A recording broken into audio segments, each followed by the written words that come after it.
The National Weather Service in Blacksburg has issued a flood warning for northeastern Patrick County in southwestern Virginia, southern Floyd County in southwestern Virginia, western Henry County, until 12:30 a.m. Eastern Daylight Time Sunday at 6:29 p.m. Eastern Daylight Time.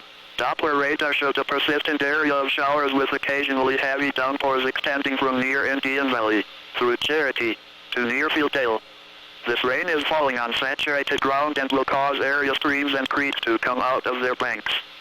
Some locations that will experience flooding include Floyd, Wilwine, Indian Valley, Bassett, and Willys. Excessive runoff from heavy rainfall will cause flooding of small creeks and streams, as well as farm and country roads. Do not attempt to travel across flooded roads. Find alternate routes. Never drive your vehicle into areas where the water covers the roadway. Floodwaters are usually deeper than they appear. When encountering flooded roads, make the smart choice. Turn around. Don't drown.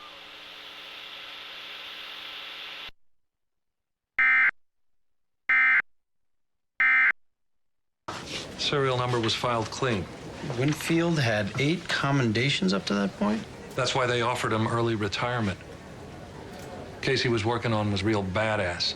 Captain said it ate him to the bone.